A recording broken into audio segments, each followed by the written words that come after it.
929 km. Witamy w Austrii. Ops. Siemasz, bracie. Kryzys paliwowy dał mi zasięgu na 20 km. 16 km zasięgu. Trzymajcie kciuki. Co? 3 litry jeszcze zostały? Witamy w Rumunii. Mulțumesc to jest... Udało się. Nagrobki to przedstawiają. Hello, hello. Jest godzina 8:33. Po przespanej nocy spałem jak dziecko po tym 1000 km. Przede mną 929 km na same Węgry.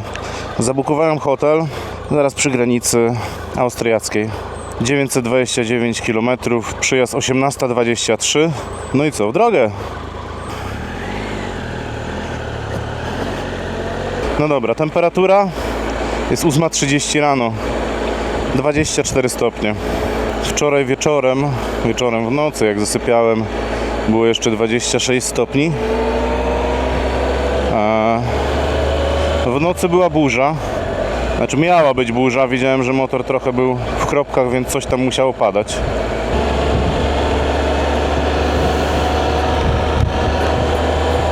No dobrze, i co? Wbijamy teraz na autostradę. Ogień.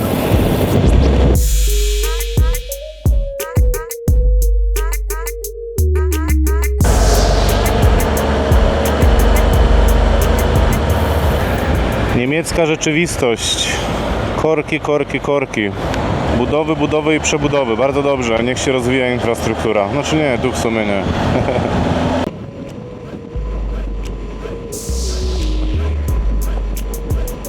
Ile paneli fotowoltaicznych. Tylko że one są w pionie, nie rozumiem dlaczego.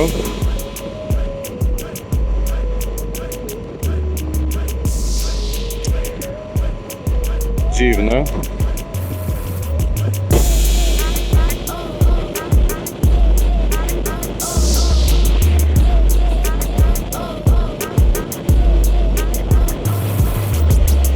Czas zatankować. Zostało mi 64 km, bo przejechałem 263.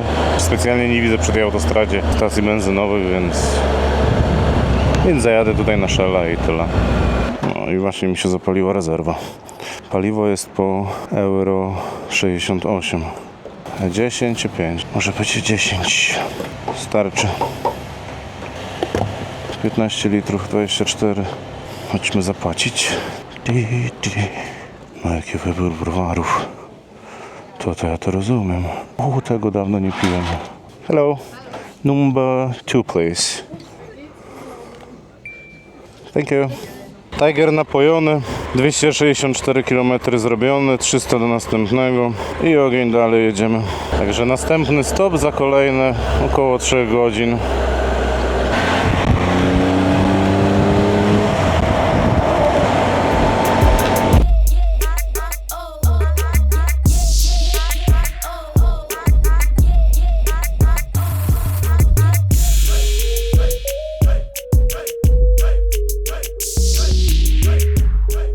No to jest bardzo ciekawy montaż bagażu.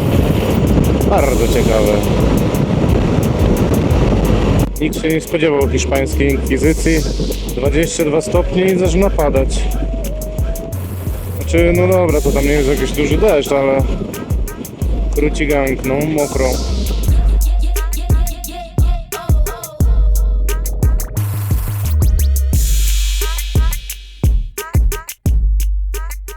Czas na zjazd na Autohof.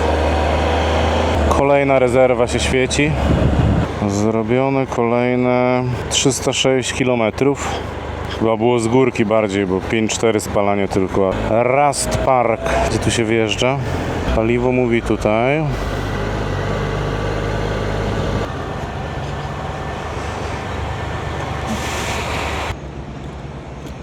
Super 10. I znowu 15. Pićku i coś do jedzenia wezmę też. Czyli Monster. 3,40. Hello. Petrol from number 2. These two.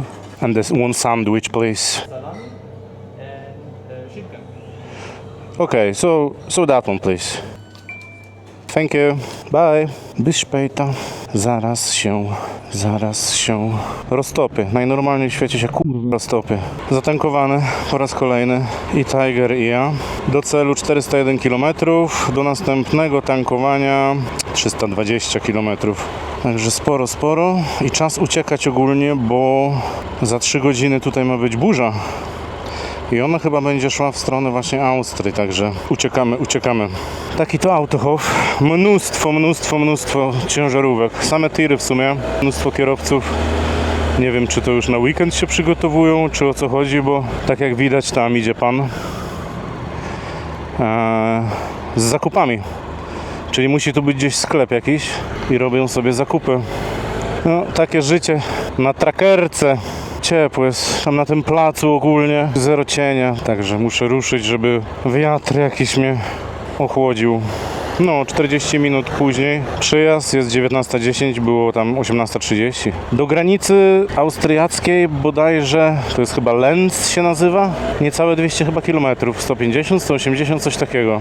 Także jeszcze trochę do tej Austrii mamy stąd tutaj. Paliwo za euro 66, dużo tańsze niż na stacji przy autostradzie. Przy autostradzie kosztuje 2,10 euro chyba, 2,20, coś takiego. Więc, no jakby nie patrzeć, to jest 60 eurocentów więcej na litrze. Spora różnica. Ale to jest akurat normalne, więc nic nadzwyczajnego. Nie wiem, co to znaki znaczą. 120 ograniczenie, pod nim 80 i motocykl. Znaczy, że ja tu nie mogę jechać więcej jak 80? Z jakiego to powodu? Bo jest Straßenschaden. O! Linz, Austria. 143 km.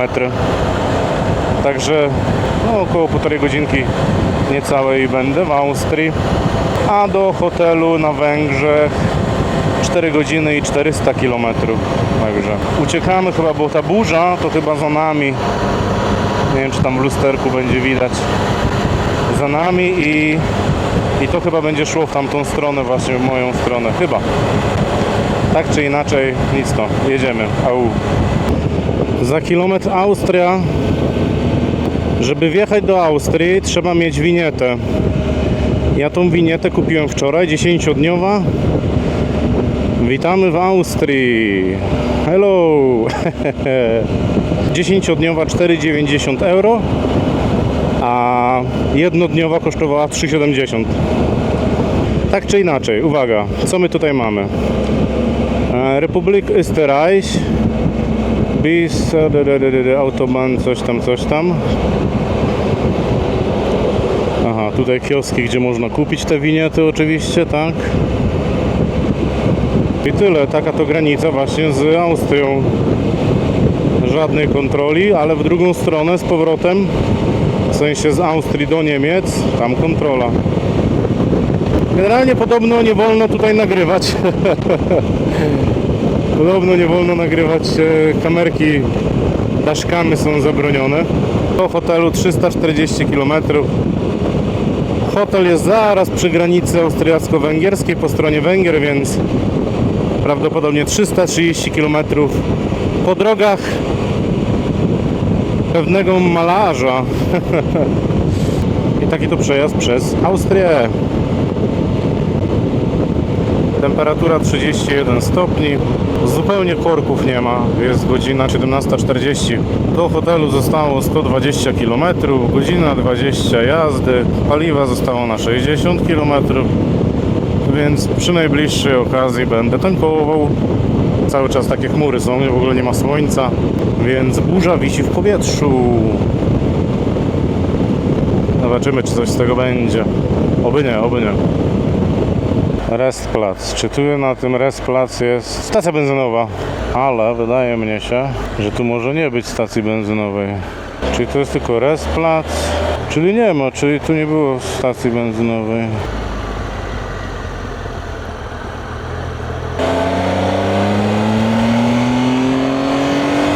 Tu zjeżdżamy.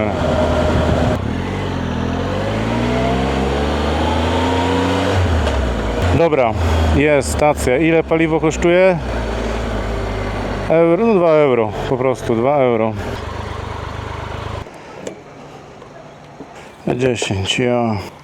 Ops, dokładnie to samo.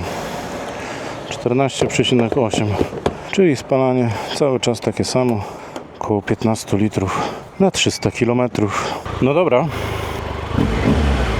kolejne tankowanie za nami, 300 km przejechane ze średnim spalaniem 5,4, średnia prędkość 103 km na godzinę i prawie 3 godziny, 2 godziny 53 minuty, czyli cały czas jest podobnie, bardzo podobnie. Zrobione do tej pory 1837 km. No dzisiaj nie pyknie 2000, nie zrobię 2000 km, zrobię to jutro ruszając na Rumunię. A póki co zostało 105 km, godzina 03, 19:11 i melduję się w hotelu. Austria! Firmowe paliwo! Firmowa fura, dawaj Belida! Kurwa, mieliśmy to skręcić! Hello, hello, my dear friend.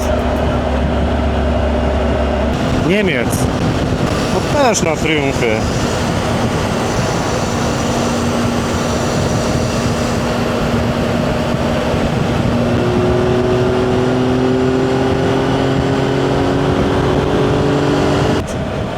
Chyba 800, jak mi się wydaje. No i zbliżamy się do Węgier. Przy granicy paliwo po tak samo 2,05. Uwaga, opuszczamy chyba Austrię i wjeżdżamy. O Jezu, alert jakiś. I oficjalnie witamy Magyarország. Węgry, welcome! I jesteśmy na Węgrzech. I co? I zostało 6 km, 5 minut do hotelu. Także zaraz meldujemy się w hotelu i zjeżdżamy w prawo do Baroque Hotel.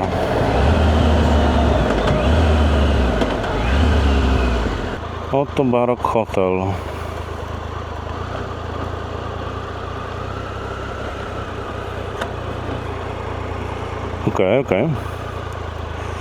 Okej. Czyli można co? Tutaj zaparkować, myślę. Mam nadzieję, że tu nikomu nie będę przeszkadzał. Na tą jedną noc. Teraz. Tak i tak. Jest. Dojechane. Godzina 19:11. Bardzo dobry czas. I kolejny pokój. Pokój z numerem 10. Klasyka. Otwierany na kluczyk. Tutaj szafa. No, wieżaki są, więc uznajmy to za szafę. Tutaj toaleta z łazienką. No co, no, normalny prysznic.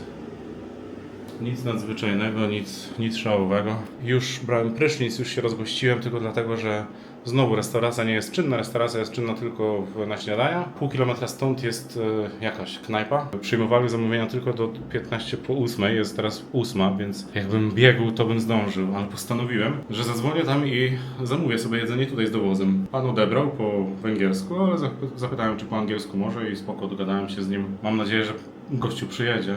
Więc to była łazienka. I sam pokój.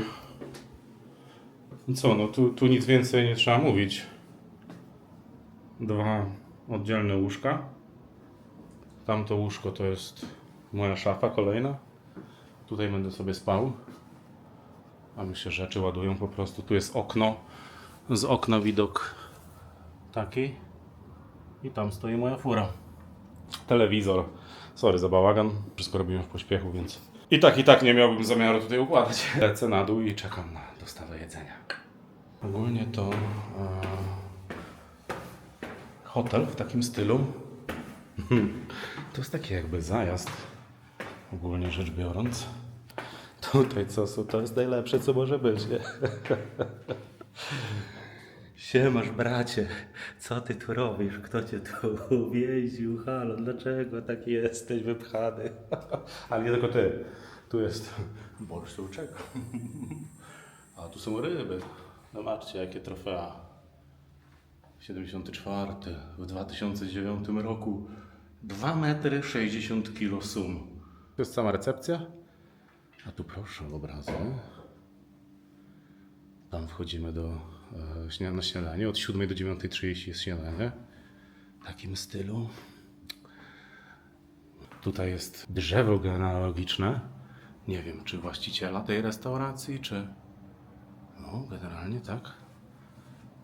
Ciekawe, czy to tylko ozdoby, czy faktycznie to miejsce ma jakiś historyczny rodowód. Dobra, tak czy inaczej. Zaczyna wiać. Właśnie, jak tylko wjechałem do Węgier, to dostałem alert, że mogą być burze, drzewa mogą się łamać i różne inne rzeczy. Chyba nie bez przyczyny był ten alert burzowy, bo właśnie coś takiego przychodzi. Ja nie wiem, czy to przyjdzie nad nami, czy nie, mam nadzieję, że nie. Motocykl waży swoją, tam 270 kg waży, mam nadzieję, że się nie przewróci, ale tak to wygląda tutaj teraz. Mam nadzieję, że nic złego tutaj się nie stanie, że drzewa nie zaczną się przewracać, tak jak to w alercie było. Także komórka burzowa, nadciągaj. Jest dobrze. Jest dobrze, bo jedzenie przyszło. 12 euro zapłaciłem. Karkówka z boczkiem w sosie paprykowym. Nic to, smacznego.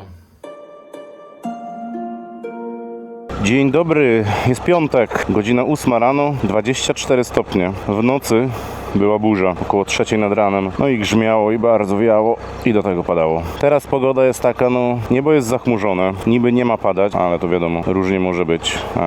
Deszcz niby przesuwa się w stronę Rumunii. Wszystko gotowe.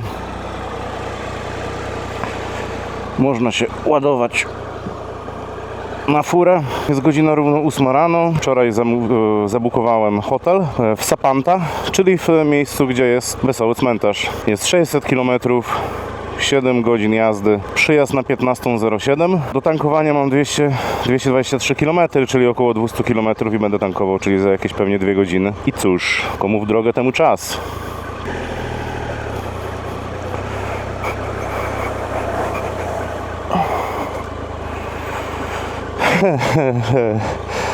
Ja i offroad. No i sam hotel. Zapłaciłem 31 funtów już ze śniadaniami. Więc to jakby tak dobra cena była. Dobra cena, bo 31 funtów to nic wielkiego razem ze śniadaniem, więc to było spoko. Hotel Barok przez 2K na końcu. Czy to był dobry hotel? Nic więcej mi nie potrzeba. Czysty, tam powiedzmy 90 lata w Polsce. Taki poziom wykończenia. Śniadanie też spoko. No i co tu dużo więcej. Za takie pieniądze to nie ma co. Jest ok. No a teraz uderzamy na drogi. I ogień do Rumunii. Przegapiłem 2000 km. Kolejny 1000 km podróży.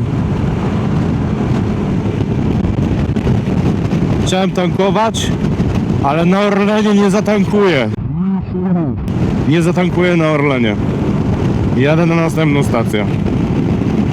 A całkiem zaraz, niedaleko po stacji Orlenu, proszę bardzo, roboty drogowe i korek taki, że ała. Swoją drogą do Budapesztu 26 km zostało. Więc można powiedzieć, że jesteśmy na obrzeżach Budapesztu.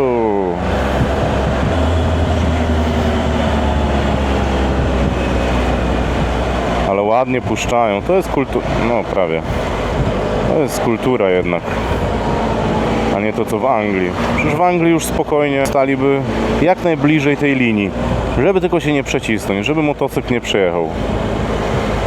To mnie denerwuje w tej Anglii. To jest masakra. Zero kultury. Zero. Zero absolutnie kultury jakiejkolwiek, jeśli chodzi o puszczanie motocyklistów.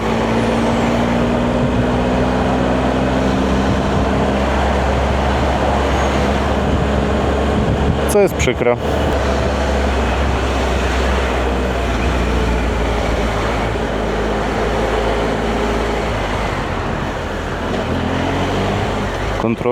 Kontrolujemy, nie ma problemu.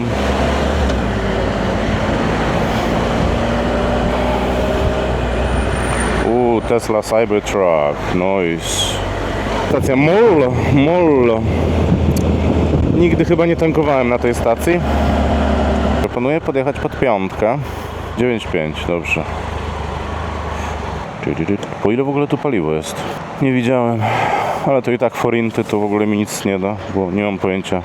Nie znam stanu forintów. Jakieś rękawiczki, coś gdzieś. Da pan rękawiczkę? Nie da pan rękawiczki. Do 9,5, proszę bardzo. Ops. Za 645. I co weszło? 14,56 za 9391 forintów. Ok. Hello. Dobra, zobaczmy co tutaj mamy. Z napoi wyskokowych. Weźmy sobie tego. Number 5, please. Thank you very much. Bye. No i dobra, kolejny pit stop zaliczony, zatankowane, opróżnione, co trzeba było opróżnić. I dalej w drogę. 15:50 przyjazd, 446 km, ostatnie 267 km ze spalaniem 6 litrów. I lecimy dalej.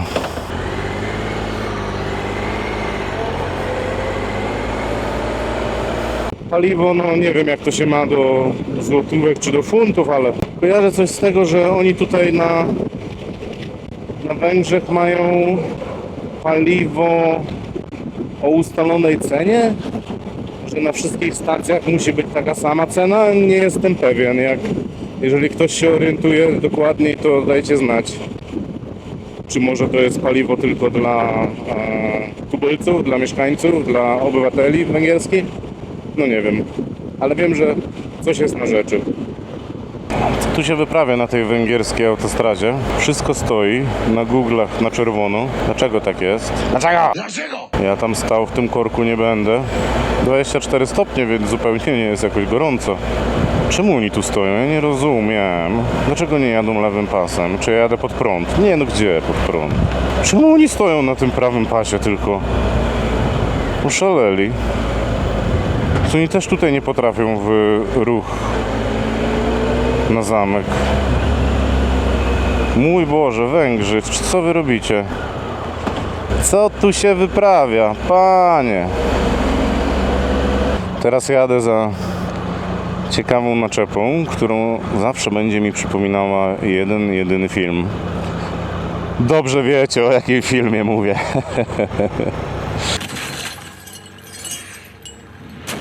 Rozumiem, że to są prace jakieś. Okej.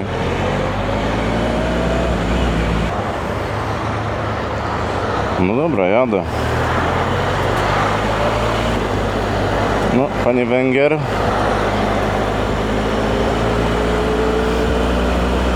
Thank you. Ładnie, kultura. Kultura puszczanka. A któż tam jedzie? Skąd ten pan jest? To co, jedziemy prawą czy lewą? Pan Słowak. Mówisz, że prawą? To prawą.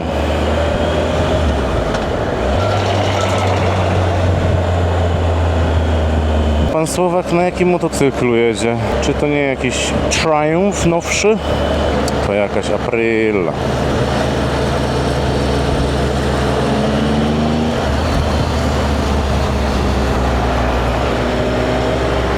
Dostałem SMS od mojego operatora, ja mam Vodafone, że wykorzystałem 80% przysługującego mi internetu w roamingu na ten miesiąc, czyli 25 giga. Czyli musiałem wykorzystać około 20 giga internetu przez... Dzisiaj jest trzeci dzień. Tak, dzisiaj jest trzeci dzień, połowa trzeciego dnia. I tak się zastanawiam, jakim cudem ja wykorzystałem 20 giga. Ale chyba wiem jak. No bo jadąc to, no Spotify to Spotify. Spotify dużo nie zabiera internetu. Ale też oglądałem YouTube, ale też oglądałem na Twitchu transmisję na żywo. I wydaje mi się, że to właśnie ta transmisja. Plus do tego wideo rozmowy. Ruci gang. Muszę zwolnić z używania internetu. No ale dobra, to tranzyt. Jak będę w Rumunii teraz, to nie będę używał tego neta. Munkax. chyba jakieś przejście graniczne albo miejscowość pierwsza. Ogólnie autostrada ta w tym kierunku to jest typowo autostrada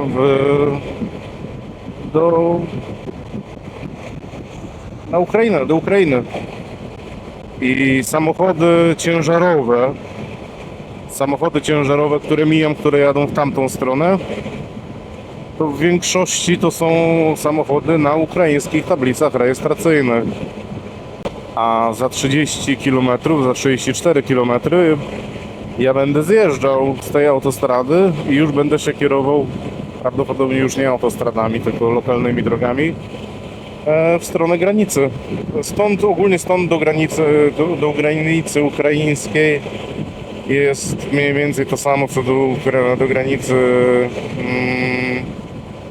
rumuńskiej, czyli około 100 km, niecałe 100 km. A ogólnie to rezerwa właśnie mi się zapaliła, 52 km mi zostały zasięgu, a zrobiłem do tej pory od ostatniego tankowania 270 km. Będzie stacja benzynowa, to zjeżdżam i tankuję. Przykra sprawa, zasięgu mam 42 km, już zwolniłem do 115, żeby oszczędzać i za 500 metrów powinna być stacja, ale niestety jest tylko toaleta. Nie ma ani stacji benzynowej, ani restauracji, nie ma nic. No to trzeba trzymać kciuki za następną. Za dużego ruchu to tutaj na tej drodze nie ma. Kryzys paliwowy na maksa. Nigdy nie dojechałem niżej niż, że jest jedna kreska ostatnia. Zasięgu mam 30 km póki co. Do zjazdu jest 10 km, więc ja mam nadzieję, że jak zjadę z tej autostrady, no to będę miał jakąś stację benzynową, oby. Trzymajcie kciuki. Stało mi zasięgu na 20 km, powiedzmy, 20,9, ale to... Ostatnie 10 km pomykam 100 na godzinę, więc spalanie, no teraz pokazuje 5,3, ale tam było 4,8, 4,9, 4,7. No i jest zjazd tej autostrady. Będę zjeżdżał właśnie na Mateszalka i Szatmernemety. Oj. To mi wygląda znowu na jakąś drogę szybkiego ruchu. Jakąś lokalną. Droga 49. Niech sobie 70 będę jechał i wtedy mam spalanie 3,5 litra, więc spoko. To panie! Do Rumunii dojadę. Wszedłem w Google po prostu i wyłączyłem aktualną nawigację i poszukałem stacji benzynowej. 16 km zasięgu, a do stacji mam 3 minuty. Gdzieś po lewej stronie. A to jest ta Mateszalalka. O, jest stacja. Widzę stację. Jest, uratowaniu. Ile? 14,5, no 15 km zasięgu. No okej. No to tak jeszcze nie wyjeździłem. Jest. Boom. Przejechane 310, a zostało 14. Okej. I co ja mam tutaj wybrać? To Super 9.5, nie żadna Motion. Zupa. Ile teraz litrów wejdzie? Skoro zawsze wchodziło około 15 litrów, to teraz powinno wejść, nie przymierzając, z 18. 14 km zasięgu, zbiornik 20 litrów. Zobaczymy, ile faktycznie jeszcze w środku było.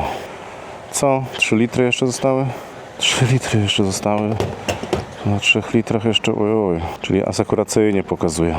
Udało się, Ogólnie i dużo tańsze, bo niecałe 600 forintów za litr. Tam na stacji chyba tam było 650, mi się wydaje.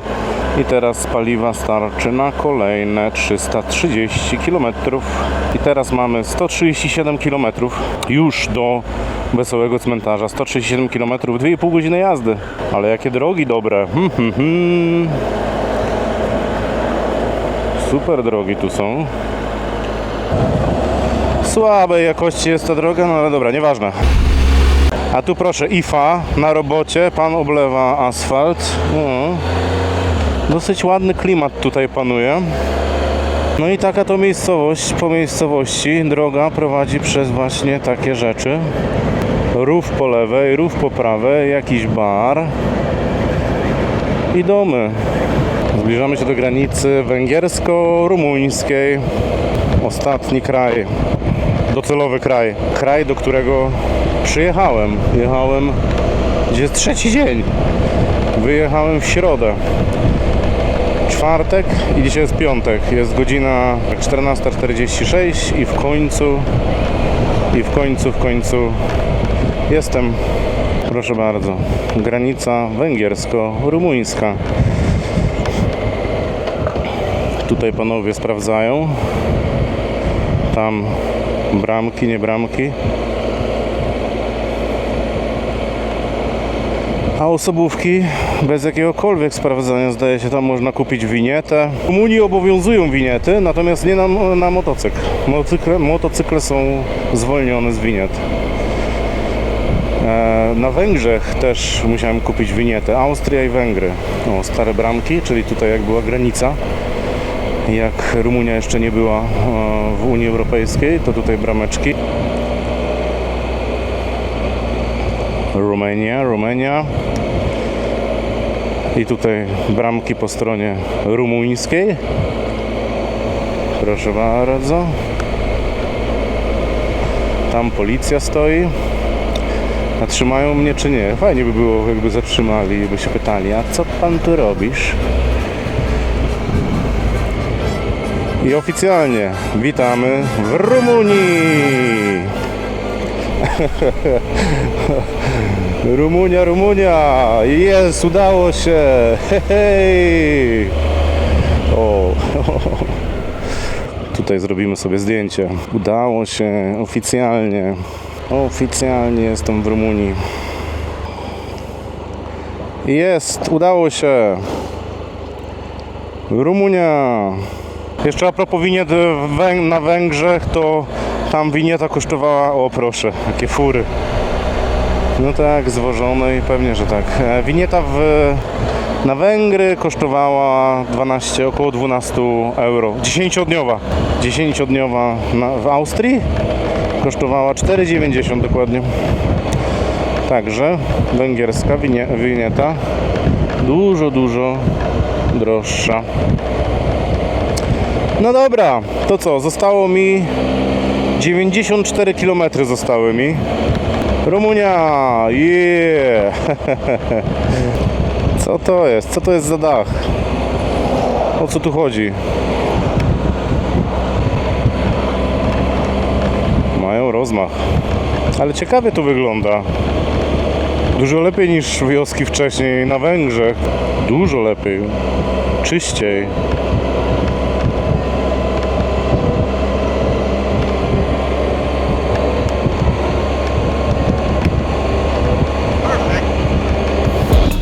Pierwsze wozy. Ja chciałem powiedzieć, że to pewnie jakieś takie wycieczkowe. Nic bardziej mylnego. Tam normalnie rodzina jechała.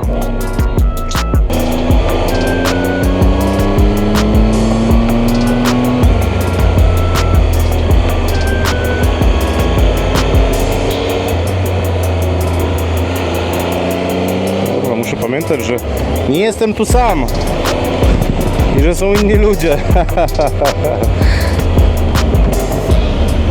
Proszę, jakie winkle. Zagotował się.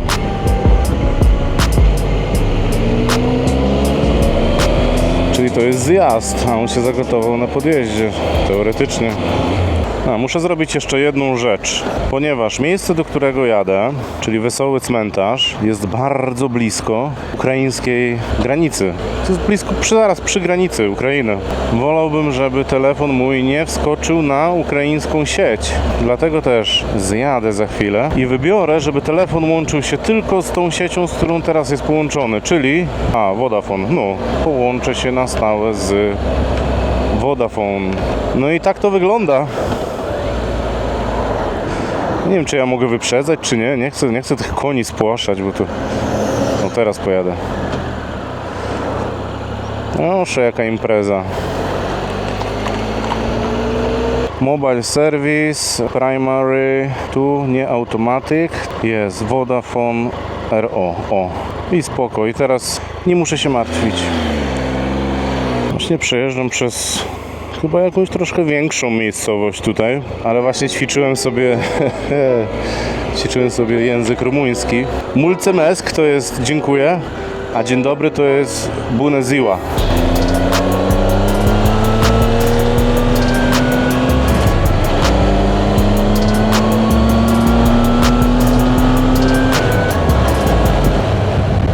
Sapanta, 22 km, to właśnie tam jedziemy. Znaczy ja jadę.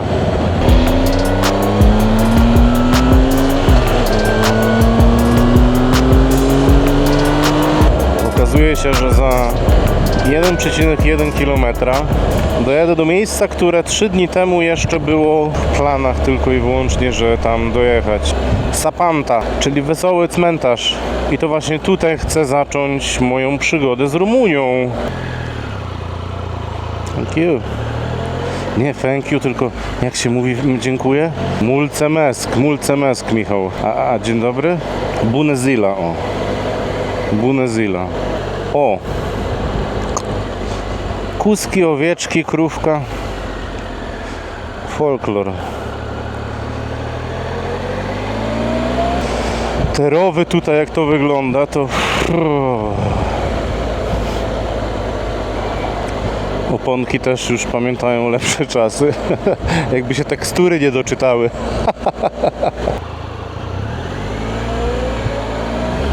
Co to? A, to jest to! No kurde, przecież.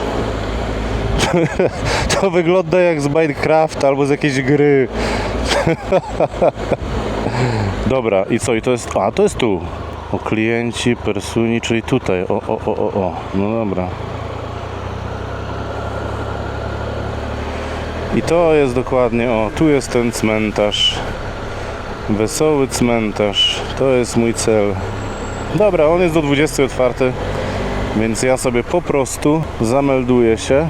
Ja muszę tu wjechać i tu zostawić motor. I nigdzie inaczej. Na takiej zasadzie. Idę się zameldować. Udało się.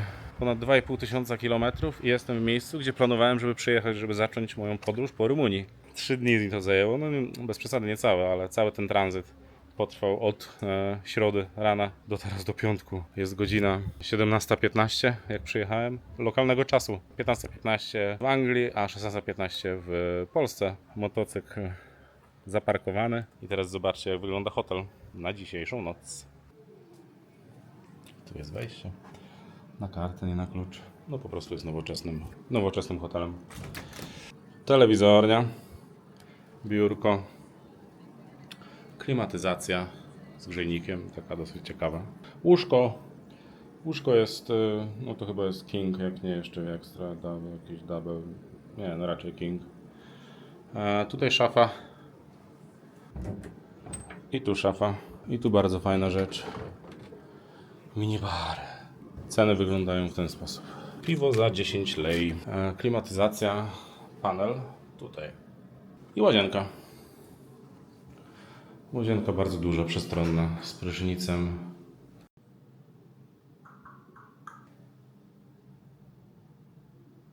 I wyjście na balkon. Proszę bardzo. Nie mam pytań. To jest balkon. A tu jest wieża.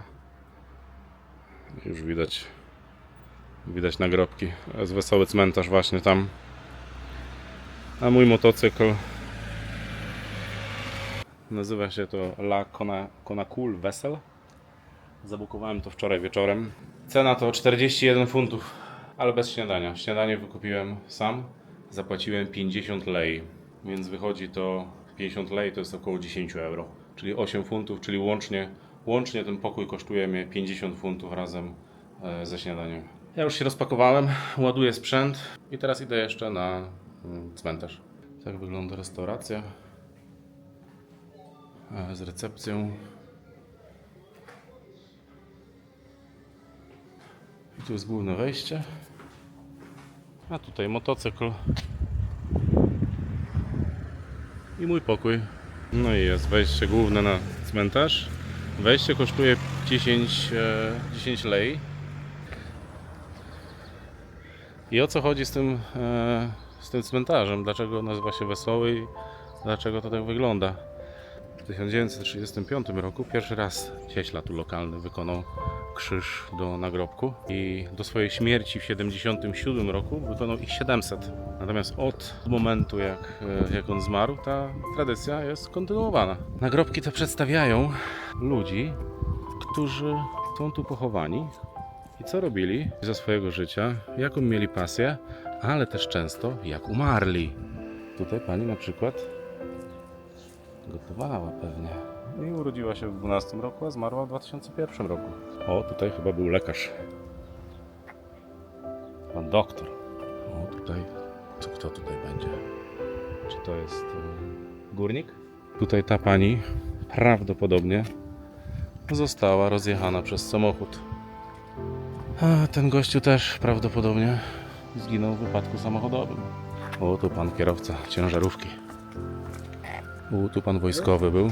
Zginął na froncie. Albo kolejarz, albo zginął pod kołami pociągu. No tak to właśnie tu wygląda. Cały cmentarz w tych śmiesznych, nieśmiesznych nagrobkach. No i plus do tego kościół, cerkiew.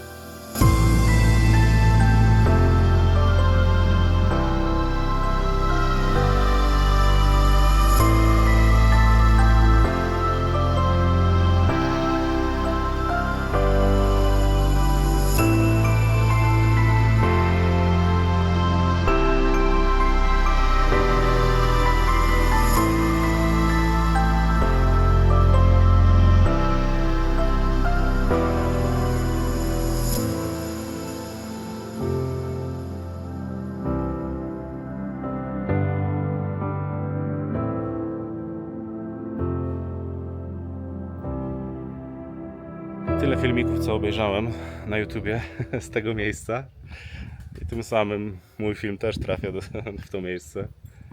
Tyle razy, co oglądałem i jestem tu. Hej, pamiętajcie, marzenia trzeba spełniać. Na każdym kroku jest wino chyba.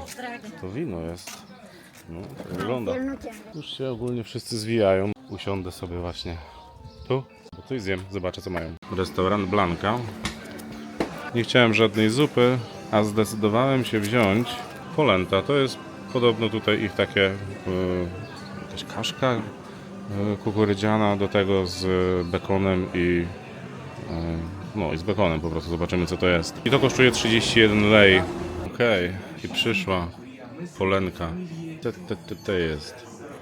No, jakaś kaszka z serem zapiekana. I jest kiełbaska, jakiś boczek. Ser tu jest. Bardzo dobry to. I super, więcej nic nie mówię. Smacznego. A tymczasem relaks, bo koniec końców jest 18:44, czyli 17:44. Wyjechałem o 8:00, także 10 godzin znowu. 10 godzin w siodle, do usłyszenia. Dzięki, że zostaliście ze mną do końca. Następną niedzielę robimy krótką przerwę od motocykli, bo wrzucę film z mojej kolejnej podróży z Anglii do Polski, tym razem autobusami. Tydzień później znów coś wyjątkowego. Kolejna trasa Anglia-Polska, ale w zupełnie innym stylu. Po tych 2 odcinkach wracamy na motocykl i zaczynamy eksplorację Rumunii. Serdecznie zapraszam i do obejrzenia w następnym odcinku.